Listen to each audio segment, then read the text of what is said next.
Hey everyone, my name is Rick Alexander, and today I'm going to talk to you a bit about the role of the individual. So I've given this workshop twice now.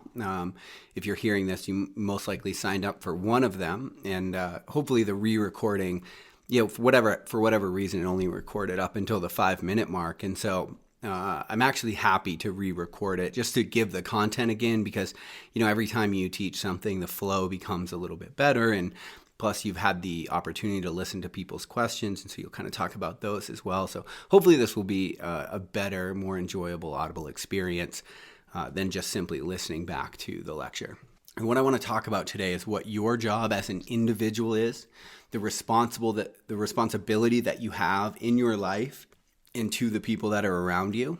And by better understanding what that responsibility is and what the role of the individual is, my hope is that it will be more likely that you stay focused on your role, on your job, on your gifts, and you're less focused or you're less likely to become entangled or ensnared in all of the different narratives that we have access to today, right? So you're constantly hearing things about the world through the media, through social media, through email, through the millions of different portals that we have to all over the world that are constantly sort of converging in our consciousness or coming to our awareness. And so if you're not really uniquely aware of who you are and what you're here for, it's increasingly likely that you'll get kind of pulled into what you're not here for, to things that you don't really have a lot of control over, can't make a difference in, or maybe just it's actually an area that it's somebody else's job to make a difference in that area. And so I think if we can ensure that we are working in our innate gifts, in our unique genius, in our value system, for example, it's less likely that we'll end up frustrated. And I found that this year, because we are exposed to so much that's not working around the world, it's very easy to become frustrated with other people. So for the purpose of this conversation, for the purpose of this talk, the job of the collective, the job of society, it's to create a safety net for the individual. And by and large, that's actually what it does, right? So when I walk down the street, I need to know that I'm safe to do that, right? I need to know that if you walk by me, there's a very probable chance that isn't going to go south for me, that I actually just can trust, that I can actually just trust that we're in the same place, doing the same thing, and that it's safe for me to be there. And so this emerged through the recognition of moving to egalitarian societies where we just came to the understanding that we're actually just better in numbers, right? It's kind of the if I hunt and you gather, or even if we both hunt, right, and we share our spoils, we have a better chance at long-term survival and safety rather than if we go it alone. And so from that perspective, the job of the collective is safety. Now, the job of the individual is progress. And so what that means is you've got an innate value system. Now, that value system is likely to be different than the value system of the collective. Not 180 degrees different, but there are going to be values that show up for you that just aren't prized by the collective. And so you actually have to have the courage and the wherewithal to figure out, one, what those values are, and B, how you can begin to walk down the path that allows you to manifest those values in your life, that allows you to live those values out. In addition to that, and we'll talk about why that's so important, but as you do that, you become aware of your innate gifts, your innate talents, the things that inherently motivate and that you desire, that I just don't desire, right? Your job is to find out what those things are for you, because as you walk down that path toward a meaningful life, you're far more likely to continue to cultivate gifts that can then be given back to the collective.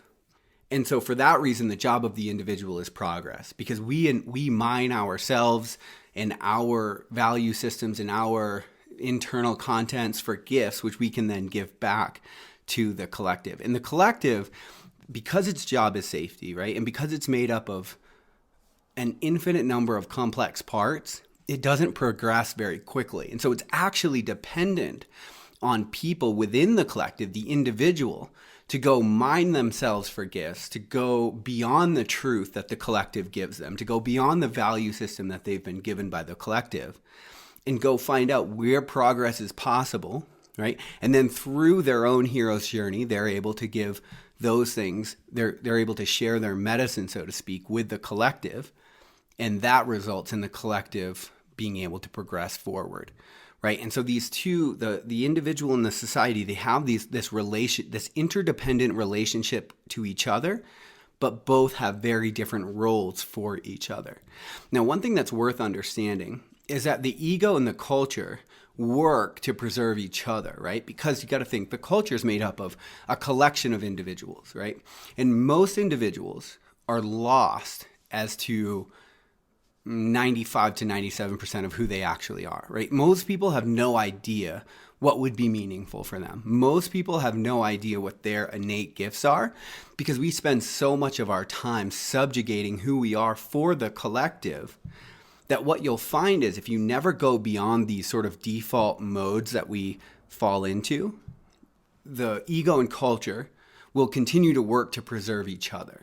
And so again, it's the job of the individual to go beyond that if in fact you're someone that's interested in going beyond that, right? So the reason that most people don't, again, is because the ego and the culture, the individual ego and culture, will work to preserve each other, right? As a general rule, the last thing I had on this slide before I move on, I know you guys can't see it. I'll send out the slideshow with this talk, but I'm going by the slides just because that's the way that I gave the talk, helped me keep it in order. But I wrote, as a general rule, save expectations for oneself, right? One of the quickest ways that we end up in misery is we go out into the collective and we expect them to adopt our value system. And so maybe I go pay for something and somebody's rude to me. Maybe they don't treat me the way that I feel as though they should. Now, I could say that that's their problem, right? And I could force them to try to meet me on better terms. I could be mean to them. There's a host of things that I could do. And every single one of those things cost me energy, right? And so it's just a recipe for frustration. If you, as a general rule, if you expect yourself out of other people, if you expect other people to live to the standard that you hold yourself to, that can only lead to one, disappointment, and two, wasted emotion, time, energy, bandwidth, etc. And so we as individuals should have boundaries around who we are. We should have boundaries around what's acceptable. That teaches people how to interact with us. But if we go out and continuously expect ourselves out of other people, we're in a position where it becomes hard to be useful because we are just spending so much time trying to right all of the wrongs in the world. As humans, we have a very interesting situation here. I describe it as the devastated kingdom. It's something I took from the hero myth, actually. So as humans, we're always inheriting the devastated kingdom. And so what that means is our actions, the actions, thoughts, habits, what the individual does is going to decide whether the devastated kingdom moves more toward prosperity or moves more toward continued devastation. And so that's what you'll find. No matter where you go, you're always in the middle, right? Because of our awareness, we can look up, we can look down, we can look right, we can look left. We're always in the middle. We're between heaven and we're between hell. Our actions are what create either in our reality, right? For the most part. Now, sometimes we're thrust into things that are devastating, for example. But again, it is our actions, whether we set the kingdom right, and we continue to aid in the unfolding of creation in a positive way, or like we learned, in the 20th century quite a bit through Hitler, for example, the actions of the individual, right, when they take over the devastated kingdom can make it much worse, right? They can make it much, much harder. And so we're in this position right now where what we consider to be reality is breaking down. And the reason it is because from a philosophical perspective, we don't consider anything to be reality unless you and I agree on what that thing is. So if I see a table and you're in the same room and you look and you see a table, it's what you call a table, we can agree that in reality there's a table here. Now, if I'm the only one that sees it, maybe I take a psychedelic or something along those lines and nobody else sees it, we don't consider that to be reality, right? It might even be very real for me, but it's not reality. And so it's worth understanding that this idea of consensus reality is crumbling. And what that's doing is it's calling forth the conscious adult. So you could think, for example, when I was younger, when you were younger, we might not have wanted to go to school, but the reality is everyone agreed that we should go to school, right? So now you look out in the world and people don't even agree on whether we should go to school. How about wearing a mask? People don't even agree on whether we should be wearing masks. So you have an opinion about that, no doubt. We all do. And that opinion's strong. But just know that what we consider to be reality, this consensus reality, it is crumbling. It's breaking down all over the place. And so what that's calling forth is the conscious adult who understands what is worth their time, what is worth being responsible for. And so one of the things I want to talk about is how one of our responsibilities with this crumbling consensus reality is to actually cultivate a meaningful life. Meaning, like the subjective psychological sense of meaning, is something like, imagine that you are in the exact right moment, at the exact right time, at the exact right place, and you feel that, like this is where I'm supposed to be. That's that sense of meaning. And one of my arguments is that sense of meaning is one of the only things that we can buttress up against the malevolence and destruction of life that actually makes it worth living. Like if you go too far without meaning, in life, we're always going to be subjected to more and more difficult times, right? To more and more adversity, to more and more tough situations, because we're in this interesting place where we are thrusted into an impermanent reality. And so everything here actually does end, right? And we know that to be true. And we're always one case, one diagnosis, one conversation away from being thrust into a really difficult time. And so what my argument is that cultivating a life of meaning, having the sense of meaning, is one of the things that we can buttress up against all the difficult things that we're going to go through. And it will kind of pull us through that storm, or maybe you could say push us through that storm. But either way, we're motivated by that sense of meaning. And on the other hand, when we don't have that sense of meaning, our thoughts actually begin to spiral, right? We actually fall into apathy. And it only, our psyches work so much on momentum. You start heading negative for a period of time and you start to lose that sense of meaning. I'm sure anyone who has flirted with ideas of nihilism will agree with me in this, that like it all becomes pretty meaningless rather quickly when we don't know how to cultivate that sense of meaning, or we don't sort of happen upon it. In 2021, 2020, whatever, there are so many opportunities for what you can do with your time and money and resources and bandwidth and where you can put your attention, that the chances of you happening into a meaningful life are increasingly less likely, right? The opportunity it's there, but the chances of you stepping into it because you have so much more opportunity, so many more things that you can be taken off of the path from, the chances of you getting there by happenstance aren't good.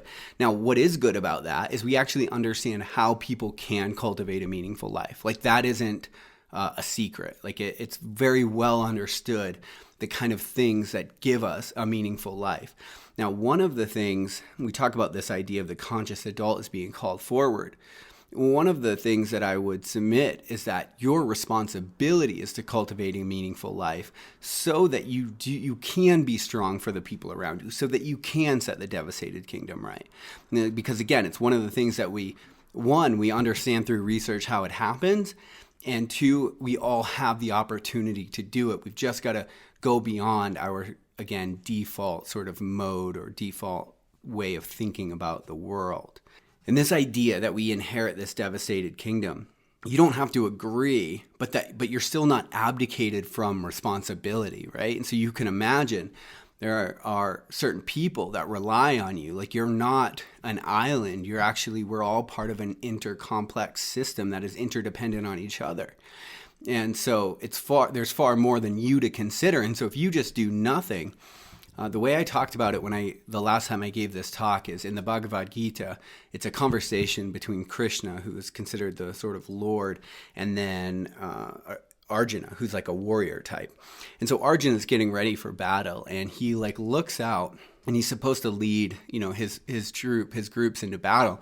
And he looks out and he sees the other side, and he sees that they're fathers and they're sons, and they're just like he is. They're no different. They're just people. And he's like lamenting to Krishna about this. And he's like, basically, he's just like, it would be better if I just kill myself than engage in this. And the thing that Krishna tells him is like, there's no neutral action in this life. So you cannot act. You cannot do anything. You cannot take control of the life and the situation that you've been put in, the devastated kingdom that you've been put in charge of. But that doesn't abdicate you from your responsibility. It just means that you're abdicating the control over it. And so the chances of it ending in an adverse result, is likely if you choose not to act at all. And you could think about that with your own life. Like you have a job that you probably do, and you have people, family members, friends that are dependent on you more than you could ever imagine. And if you decide not to act or not do anything, you're not abdicated from that responsibility. You're just not going to be able to play a beneficial role in all of it. You've kind of forfeited your ability. And when I look out in the world today, I see a lot of people that are forfeiting their individual responsibility because they don't know what to do with it. They don't know where to put it. Everything seems difficult. Everything seems frustrating. And so that is one of the reasons that, like, through my work, I talk about the idea of meaning really being a responsibility for the individual, because it's the only thing that's going to push you through all that confusion and all that pain and all that suffering that you're going to go through just because you're a human on the earth today. It's one of the few things going to push you through that and allow you to actually still work toward gifts that can be then distributed out among the kingdom, so to speak. All right, so moving on here. I'm going to ask you a series of questions, and I put these up on the slides. Like, what do you consider to be your job? And what do you consider to be your responsibility? What is your responsibility to the collective or to society? What inspires you? What do you intrinsically value? So if you want to take a minute, maybe write those questions down. They could be worth some journaling prompts later on. But this last one is where we're going to start the thread for this next part of the conversation, which is, what do you intrinsically value? Now, if you understand what you value and you're able to bring your actions into alignment with what you value, then you'll be rewarded with a subjective sense of meaning, right? So this is the first way that I'm going to submit we can cultivate a meaningful life. The problem is most of us are living out the values we've been handed by other people. My partner Danielle was telling me a couple weeks ago that she noticed that a lot of times she works in the life coaching space. And so she noticed a lot of times that clients that have guilt actually have guilt because they are carrying around the value system of somebody else. And so they've acted out of alignment with it. But they've actually not acted out of alignment with their values. They've acted out of alignment with somebody else's values and then carried around the guilt. And so one thing that's interesting is if you figure out what your intrinsic value system is, what it'll allow you to do is start to put down things you're carrying that were never meant for you to carry, right? That were never yours to carry. I grew up with a decent amount of Protestant guilt. People talk about Catholic, Protestant guilt, whatever. It's all very real. You just want to make sure, like, are you carrying around guilt for something that you don't even value? Like that, this conversation started that. And so the first journaling prompt or assignment for this lecture is to figure out what you intrinsically value, even if that's different from what culture or society values. Now, again, the only way that we can have safety in this world is if we have enough overlapping values. But it's very likely that, like, your value system is different than the one that you were given by varying degrees. And if you don't live it out, you'll feel apathetic in your life. You'll feel like you don't have this sense of meaning. Now, it's also worth understanding that our values are hierarchical, okay? And so they have to be this way because this is how we make decisions in the world. So if you didn't value one thing over another, you'd get to decisions and not know what to do, but you're constantly making decisions about what to eat, what to drink, where to live, who to date. All of these things are only possible because our value system is hierarchical. Now, our top value, right, whatever we consider to be the most important, often tells us how our other values should be arranged, right? And so it's not just what we think is important in the world, it's actually the lens that we're looking through, the world we actually see. So the story I like to give is, one of my best friends died in Iraq back in 2010. The only way that happens is because he valued something over self, right? Patriotism over self, nationality over self, honor or duty over self, something along those lines. You only get there because that's in your value system or by accident, essentially. Now, you listening to this, if you hear that and you think something like it gives you some sort of solemn reverence or something along those lines, well, it's likely that your value system is set up somewhat the same way. But if you hear that and you just think it's a shame or a pity or disgusting or whatever it is that you think, it could be that your value system is set up in a completely different way. And so I like this because it's worth understanding that we all figure out, why can't we get along? Like, you look at the news and all this stuff. We think that we're interpreting the same set of facts differently, but actually we're interpreting a completely different set of facts based on what we value and who we are. Right? And so it's worth understanding that your value system, you come up with this and you start to live it out in the world. If it's actually your value system, it'll give you the sense of meaning. If it's not, it will give you the sense of apathy or dissonance, probably is a better way to think about it. Now, if you live out values that aren't your own, what you might find is that you begin to resent the process, right? And resentment has an appetite that you'll never be able to really satiate. And so if you're going through your life and you notice that you're beginning to resent something, there are really only two things you can do about that, right? You can change it or you can accept it. And acceptance is not repression, right? You don't just ignore the fact that you resent it. You have to consciously figure out a way to actually accept it. Or you find the courage to confront whatever it is and try to change it, try to rearrange it in some way. But allowing the resentment to continue to live will steal your sense of meaning, and it will continue to grow, right? It's like a splinter, and it's fine at first, you just take it out. But if you don't, it will get infected, and eventually it will continue to grow and grow and grow. You'll never be able to actually satiate it. So I say that as a sidebar to this value conversation because a lot of us are resenting our lives, and we're not in a place where we can go out and continue to cultivate more meaning. When we're resentful of the situation that we're actually in.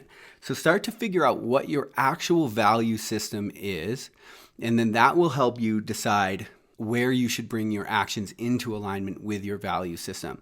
There's also something else worth considering in this conversation about values being what you see, not just what you think is important.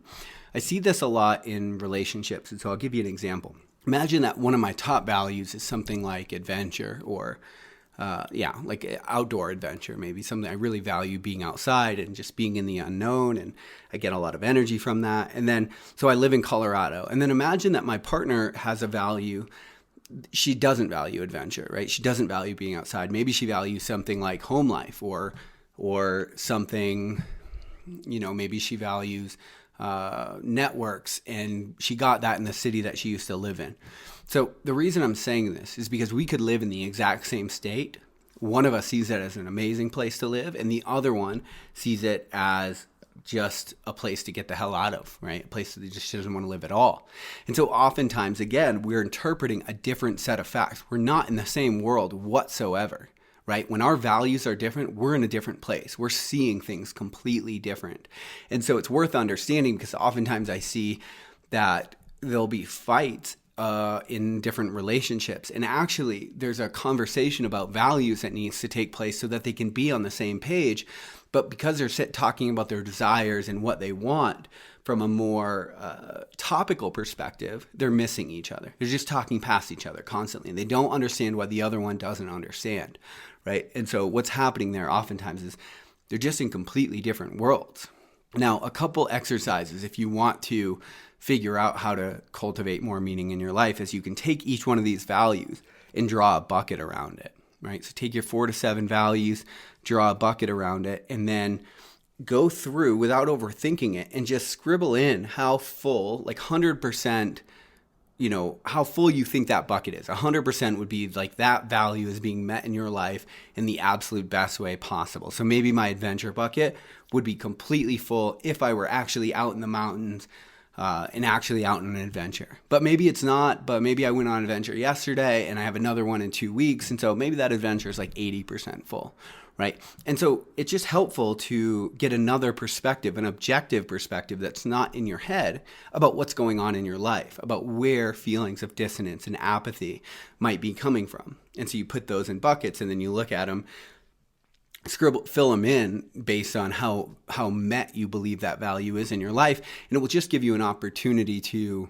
objectively assess where your feelings of meaning or apathy are going. And also, if you just want to make your life better, then you just look at what buckets are empty and you start to brainstorm, figure out ways that actions you could take that would fulfill those values. Now, there's a bit of a process here about figuring out, do I actually value this thing or do I just think it's cool? Do I value altruism or do I just think that if I don't talk about it, people aren't going to think I'm a nice person? Now, the great thing about reality is it doesn't really lie, right? And so if you bring your actions into alignment with a value and you have no sense of meaning whatsoever, it's likely that you don't value that thing. And so the first step is being really honest with yourself about who you are and what you value.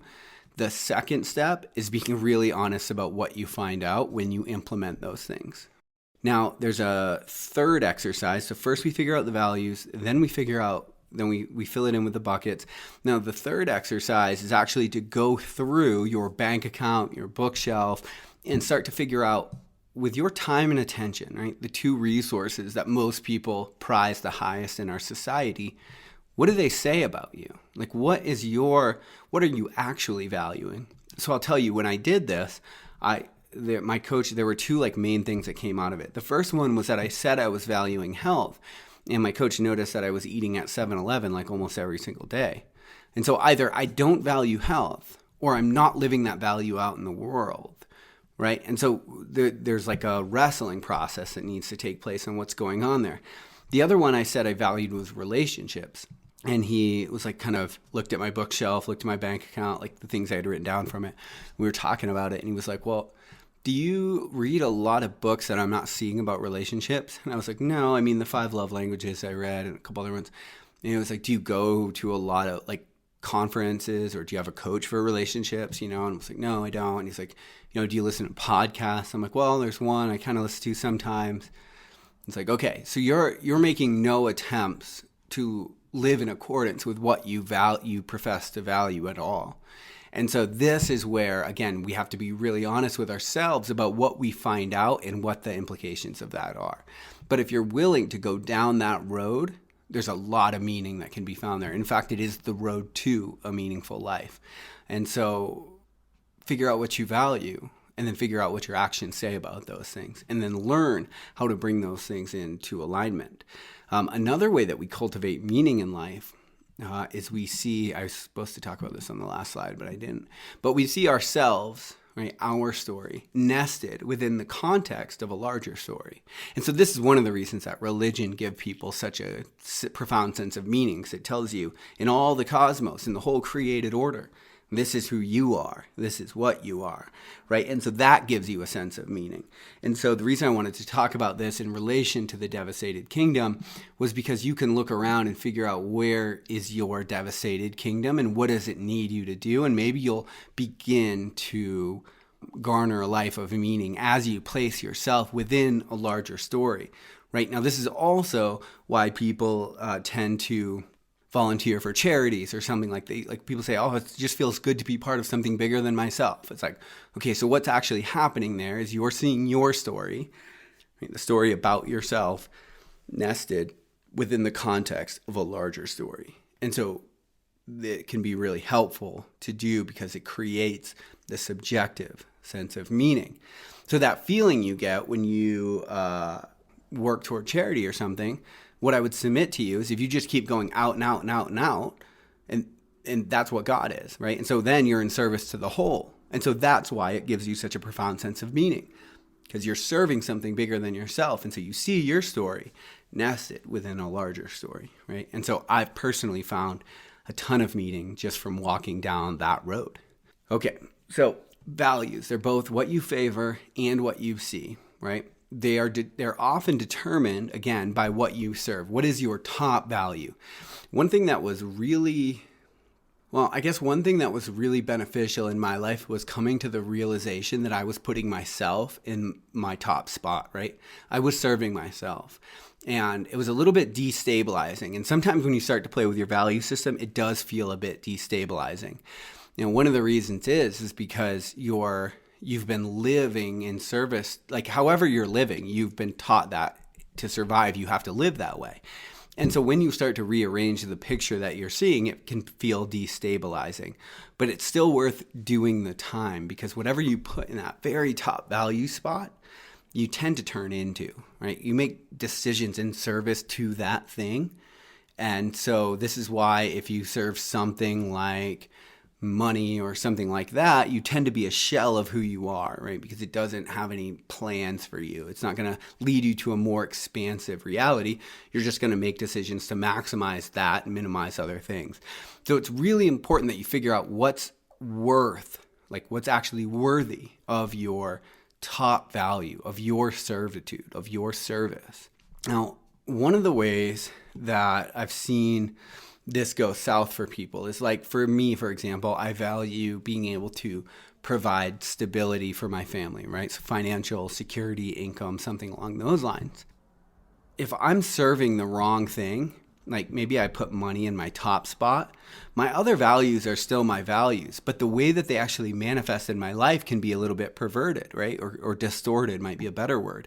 And so let's say that, like, I have this value where I really want to serve, I really want to be able to provide stability and have money for my family and to be able to live the life that I want to live, right? If my top value doesn't require that I sacrifice lower parts of myself in service to it, maybe that value gets manifested in my life, like me making decisions that put profit over people, right? Or maybe it makes decisions where I guess profit over people could look a whole bunch of ways. Maybe I sell products that aren't actually helpful. They're just to make money or whatever, right? And so you can see how we can have the right value, but it can be sort of manifested in the wrong way in our lives because we haven't taken the time to figure out what we serve or how that value, like what integrity would look like if that value were manifested in our lives.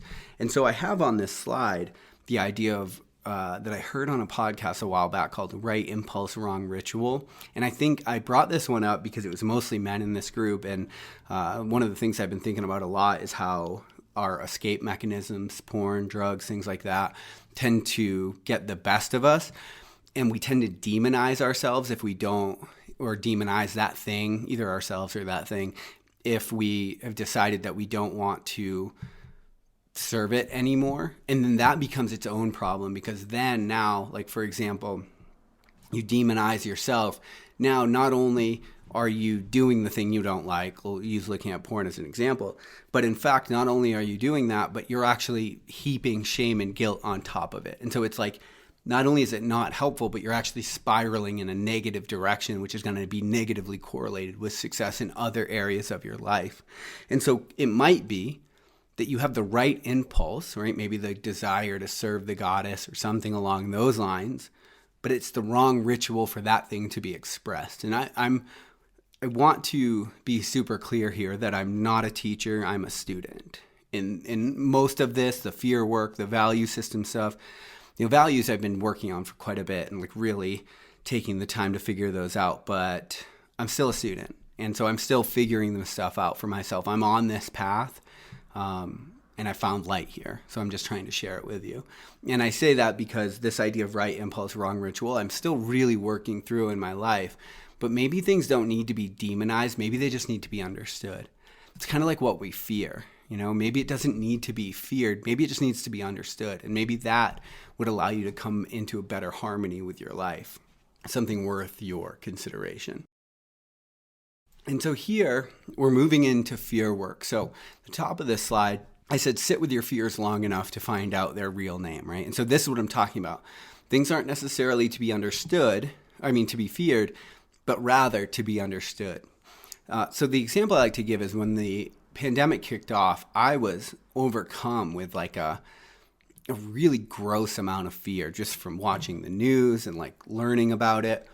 Now, fear is an informational input. And what it's telling you is that there's something out there that you should be aware of, right? And so as everybody in the media and the entire world shuts down because of a disease that can kill you, quote unquote, right? I'm constantly being told, hey, I'm given the information. There's something out there that can kill you. Also, you can't see it. You don't know where it is. And it could be anywhere. So be scared, right? Basically, that's the narrative I got. And so as I sat with that for a long time, and I was trying to understand it, I came to a deeper realization of myself.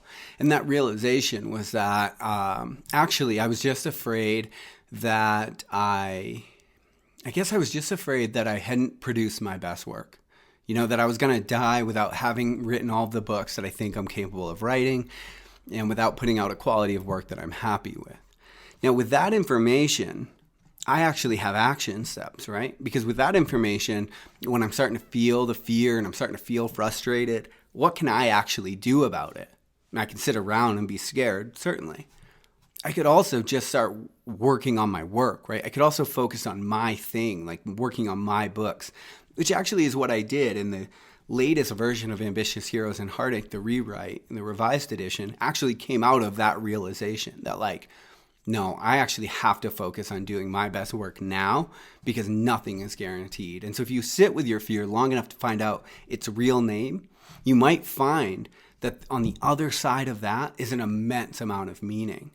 Carl Jung had a quote, where your fear is, there your task is. And I think he's referring to something like this. On the other side of this fear, there's all kinds of freedom and there's all kinds of meaning, but you've got to learn to get through it. And so with this idea of fear work, this is what we're going to talk about.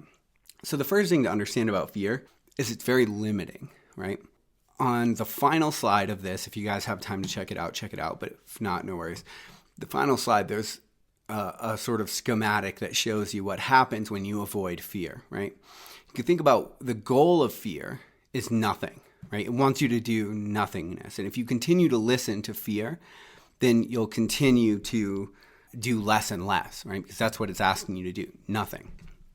And so it's worth understanding that it can't be in the driver's seat of your life, because if it is, it will lead you to safe nothingness. And so imagine that you're afraid of rejection, intimacy, and voicing your needs, right? Those are the three that I kind of put on the slide. Now, you're probably going to be rejected in your life, like on a year-to-year basis, like 1 or 2 times in a year maybe, and maybe more if you're an entrepreneur or something along those lines. But in any case, the actual rejection doesn't happen very often. It's pretty infrequent. However, the fear of rejection is constant. And so if you always avoid situations in which you could be rejected, right? This is what happens when you let the fear drive. Now there's a whole bunch of situations that you can't go to. Now imagine that you also have a fear of intimacy. And now imagine that you're also, because you're letting fear drive, you can't go in situations where you might be intimate with someone. Now that also happens very infrequently if you're single, like maybe a few times a year. And so then you can't go toward anything like that either. And so you can see your pool of opportunity is getting smaller and smaller and smaller, not because these things actually happen, but because the fear is constantly present. And so if you allow it to drive, you're going to end up with nothingness. Now it's worth understanding this fear, it's just telling you, hey, something over there that you should be aware of. It's an informational input, as I said. It's worth understanding that fear it's not something worth demonizing yourself over, because everybody that had fear passed along their DNA, and people that didn't listen to fear at all, they didn't pass on their DNA. They're not like you. They're not your ancestors, for example.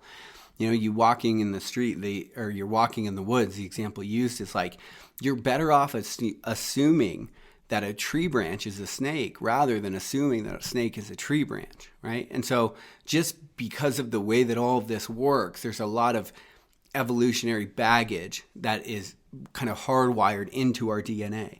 And so fear, it has to have a seat at the table but it can't be in the driver's seat. It can't be the one at the head of the table making the decisions, because it will lead you to nothingness, really. Where this matters within the context of what we're talking about today is that scared humans have a great deal of difficulty being good humans.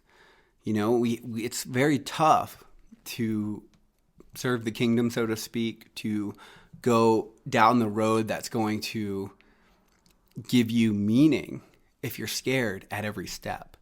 But when you find yourself in the face of fear, there's, most of us, we wait for it to go away. We wait for that fear to leave. And the secret is it won't, right? Because fear doesn't go away. In fact, it grows. And as it grows, you get smaller. And so your psychological orientation toward fear is more overwhelming. It becomes more overwhelming to you. And so what you actually want to do is you want to increase your courage in the face of what you're afraid of. And so if you make small incremental changes in courage, what you'll find is that you end up, you get bigger. The fear is going to stay there. But if you get bigger in comparison to that fear, your opportunity for expansion and for freedom is actually increased, right?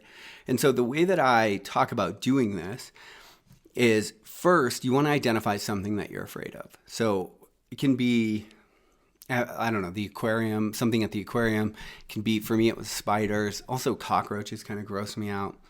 What you do is you go study this thing, right? You go look at it, and you actually begin to feel what that fear feels like as it's manifesting in your body. When I was giving the lecture, I was talking about one of the things I like to do at night is when I'm like running or hiking at night. I pretty much go almost every night now. And I find myself in a really dark wooded area or something along those lines. I stop, right? Where I would normally have like kind of scooted through there a little bit quicker. I stop. If I feel fear, I try to stop. And then I just notice it. I notice what it feels like in my body. Now, it's worth reminding yourself that it's perfectly safe to feel fear, right? The fear's not going to hurt you. It's the thing that's on the other side of the fear. But oftentimes, by studying the way that fear is actually happening, manifesting in our body, we find that the thing that's on the other side of it is actually illogical. Like in the woods, there are things out there that can kill you, but like for that example, like I'm not going to die as I just stop in the woods because it's dark, right? It's just dark, and that's scary. But I don't have to listen to it.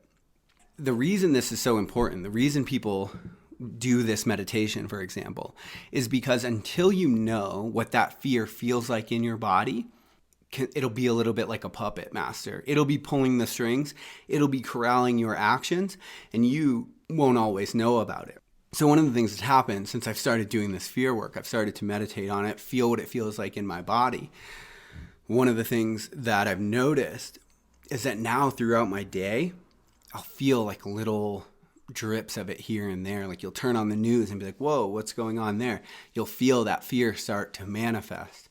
So if I were to inject 5 grams of, maybe 5 milligrams, I guess, of morphine into your system, you got a big bolus of it, right? You would be high right away.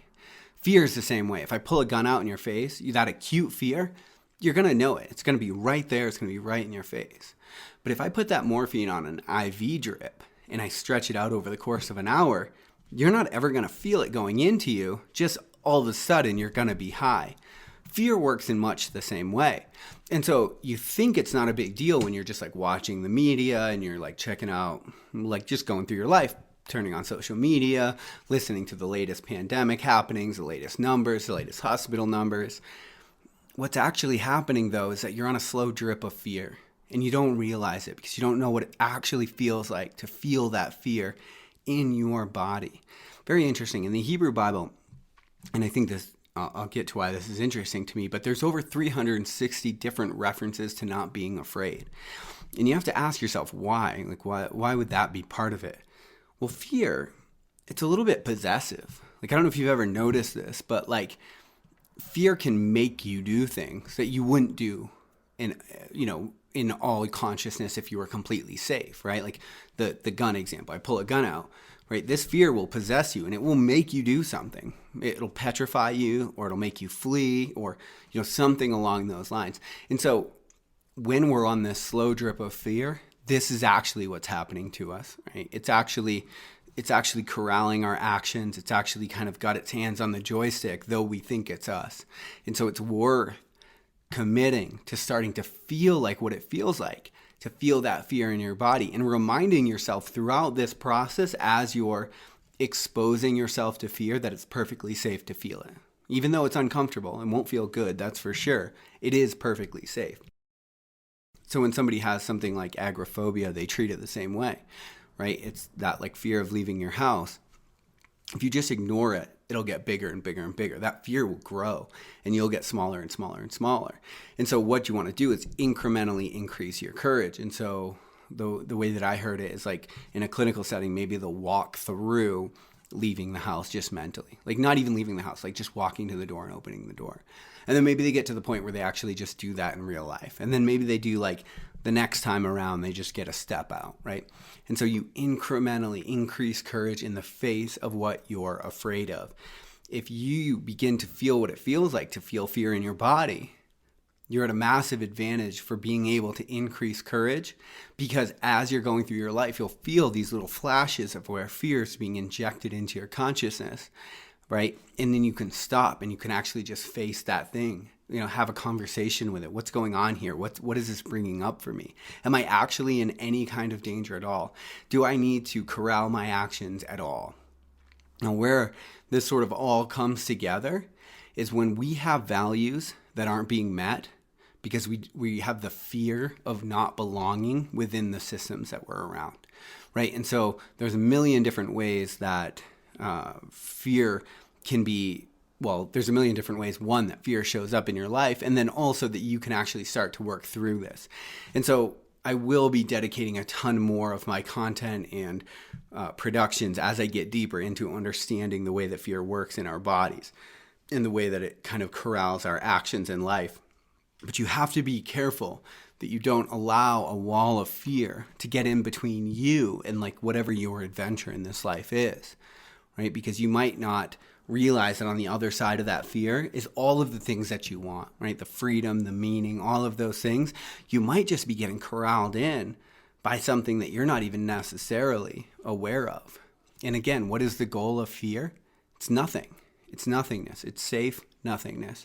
And so if you listen to it, if you give it a seat at the table, if you listen to it and actually allow it to corral your actions, like put it in the driver's seat, and use it for something more than informational input, then what you'll find is that you have less and less freedom, right? This reality will constrict around you. And so in general, things are to be understood. They are not to be feared. So hopefully all of this came together in a nice way for you. I do want to really, since we're at the end here, just talk about the exercises because I find them to be really important. So the first one is 4 to 7 values. Figure out what those are for you. Figure out the way that they're making you look at the world. Figure out the way they're being manifested or not in your life. Use the bucket exercise if you want to figure out what values are being met, where apathy might be creeping into your life. Remember the stuff about resentment as well. And then, go through your bank account and bookshelves and look and figure out what those things say that you're actually valuing. That might be a good place to figure out where apathy is kind of creeping into your life. And then finally, find something that you're afraid of, something that you can actually put yourself in front of and study. But remember, what you're actually studying is what that fear feels like in your body, because until you're aware of what it feels like, it will corral your actions. And you'll think that you're choosing things that you're absolutely not. And so we have to become aware of the fear. We have to become aware, and this is the actual idea with fear work, is actually inoculating ourselves to feel it, and in doing so we increase our courage. Far better scenario than just hoping that our fear eventually goes away so that then we can get on to doing whatever it is that we want to do with our lives, whatever it is that we're here for. So thanks for this. Hope it was worth your time. Again, if you guys have any questions, hit me up on any medium, and I'd be happy to talk about this.